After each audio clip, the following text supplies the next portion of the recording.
Right, let's talk about Houston. Let's talk about Houston. Right. Let's not do that song ever again.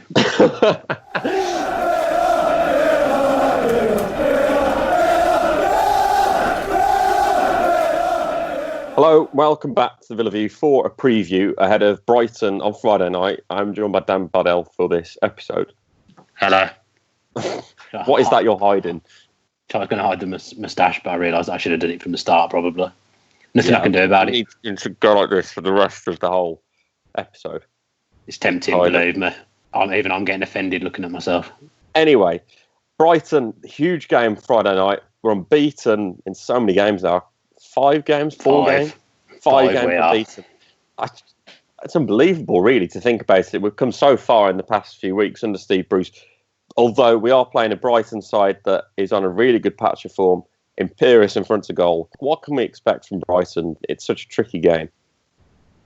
Arguably, it's probably our toughest game to date. Certainly the toughest game we've had since Steve Bruce came over. I don't think they've conceded for 4 games, so we're certainly going to need Codger to be on top form. I don't think we could wish for a harder game after the international break. Obviously, we've all gone into the international break on quite a high, having gone unbeaten for 5, which is something that Villa haven't done for years. But coming back off the internationals, it could be back down to earth with a bump if Brighton continue their unbelievable form. Well, at home, they've scored 17 times, conceded 3 times, and they're unbeaten in their past few encounters. They've only lost once all season at home. What do we need to do to go against them? Like, looking at our predicted 11, for example, what would be the ideal way to go about it? There's definitely no way that we can go into this game with a 2-man central midfield. That would be suicide, in my opinion, against Brighton. They've got high work rate in their midfield. They got good movement. I think we'd get ripped to shreds if we try and play a 2-man midfield. I think it sounds like Bakuna's going to be back, so it'd be good to get him in the central area again, because he was providing a bit of energy in the midfield 3.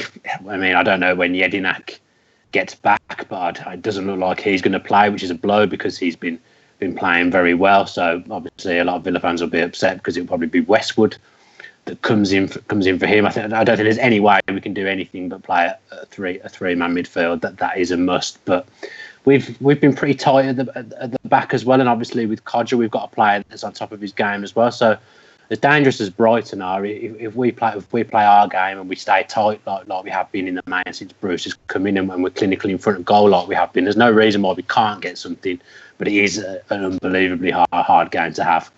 Would you keep the central partnership the same as in James Chester and Nathan Baker? Because obviously going against Anthony Knockaert, who is arguably the best player in the Championship right now, would you keep it the same? Because to me personally, I wouldn't even consider bringing Tommy Elphick into what is a very solid partnership being formed at the moment between James Chester and Nathan Baker. I think there's absolutely no way that we can afford to change that centre-back pairing. We've looked a lot more solid with those 2 in there. I feel a bit sorry for Elphick because I think he is a good defender. I think just before he got injured, he hit a little bit of a patchy run of form. I think on the flip side now, it's difficult to see how he's going to break up that partnership of Chester and Baker, because I think as a pairing, they complement each other very well. I think you've got Chester, who's a bit more astute, like Baker was saying in an interview on the Villa website this week. You don't notice he's there; he goes about his job.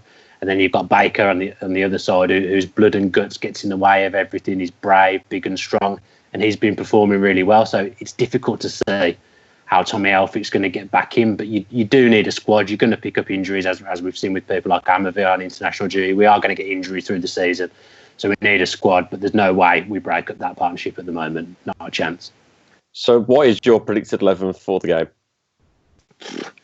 Obviously, you've got Galina in goal, Chester and Baker at centre-back. If Amavi's injured, there's only Sissoko to come in at left-back. I'm pretty sure we've only really got Hutton at right-back, which wouldn't have thrilled me in the past, but I've got to give him his dues. He's been okay since he's come back in, and we are actually unbeaten with him back in the side. I'd like to think that Jedinak will want to play. Whether or not Bruce risks him is a different thing. If Jedinak does want to play in a midfield 3, I don't see any problem with doing that. In a 2, it's an absolute no-no with him coming back on international duty. I don't expect he will play, so I think Westwood will come in for him. And then it'll probably be Bacuna and Gardner either side. Grealish and Ayew on the wings, and Codger up front for me. Oh no, right there. No, ignore that. because I think Adoma's been playing well. Probably. I use back suspension as well, though. Yeah, so. I'd be tempted to leave Grealish on the bench for this one and have Ayew and Adoma as they're a bit more direct on the flanks, and Codger as a lone striker is a must for me. I don't think we can go there with Gusted or McCormack as a lone forward. I don't think that'll stretch Brighton enough. I think Codger gives them more to think about and gives us a better option on the break with Adoma and Ayew. So I think Grealish would be a good option off the bench maybe for this one. I'd be going Ayew and Adoma on the flanks. Yeah, I think you've got that lineup spot on, actually. So let's turn our attention to what is the Brighton team, which has been in formidable form as such recently. And they beat Norwich City 5-0. Glenn Murray with a hat-trick amongst there. They're going to go with David Stockdale in goal, we'll expect. We've got a back four of Bruno, Duffy, Dunk, Bong. With a Bong? Yeah. Okay. Bong is at left back. Never heard of him. Never. He's bound to have a worldie now. Quick mention of Lewis Dunk and Shane Duffy. They're forming a really solid partnership in the heart of Brighton. Really good, I think, championship pairing that is. I think Dunk will be a Premier League player next season, whether Brighton are or not, from what I've seen. Got a midfield of Anthony Knockaert, Dale Stevens, Steve Sidwell, Scalek with Murray and Baldock up front. Really good, strong team, really. You remind me a bit of kind of like a championship Leicester of last season, a bit because they play 4-4-2 and they just keep it simple. They've obviously got Murray up front, who's a good striker at this level. He's always a player I've always thought was quite useful. I used to think he was quite useful at Palace when he came in at the end of one of their seasons. He went on a little run of goal scoring form. And Baldock's obviously scored a lot of goals in the outside the Premier League as well. You've touched on, I can't say his name like you. I'm just going to call him Knockaert, who is one of the best players in the Championship, and obviously is this his first game since his dad passed away? He'll want to come in and obviously make his dad proud, which is nothing wrong with that. So I expect to see a good performance from him. Steve Sidwell, as you've touched on, he'll be keen to score again.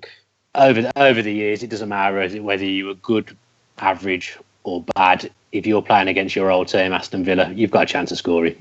That's just been the way. I think David Unsworth only played for us for about 5 minutes in a friendly, but even he managed to come up to Villa Park once and score against us. So all players scoring against us wouldn't be a surprise. And Sidwell, again, at this level, he's probably a useful player. I don't think Villa ever really saw the best of him. Arguably, he didn't ever really get a consistent running the side. And Gareth Barry staying probably cost him, because I think he was going to be Barry's replacement when we thought he was off for Liverpool. But I'd expect him to probably cause us trouble. I think he scored against us before, possibly as well for Fulham. I may well have made that up. But they're a good outfit. You're not second in the league if you're not a good Championship side. So they'll be up there with Newcastle come the end of the season. So another thing that I think we need to touch on is the fact that Chris Hughton as well, who I think personally is in the top 4 or 5 managers in the league without a doubt. I think he deserves a lot of respect for the way he's handled himself in his managerial career, because I don't think he's always been treated the best. He certainly wasn't treated very well by Newcastle after getting them up.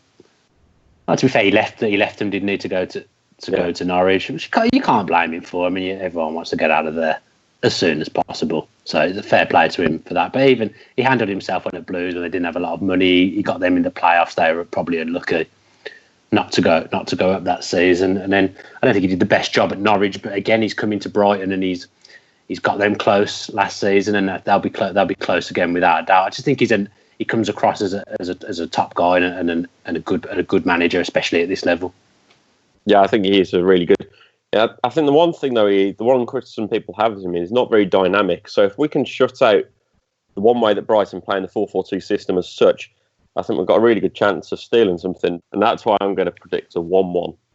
I'll take a 1-1 right now. I'll be really happy with a point. I think a point would be a really fair result as well. Well, I hope it is anyway. It'll be a good result. We hope you enjoyed this preview of the Brighton game. If you're going to the Brighton game, safe travels, because it is a long journey. And do us proud down there. Get your predictions in the comments section below. If you did enjoy this video, drop us a like as well. Subscribe with the Villa View post notifications on. And thanks to Dan for joining me today. If you enjoyed that video, why not watch another one? Click the video choices on screen now to go and watch them in full. And don't forget to subscribe. Click on our logo there on the left and press subscribe. Easy.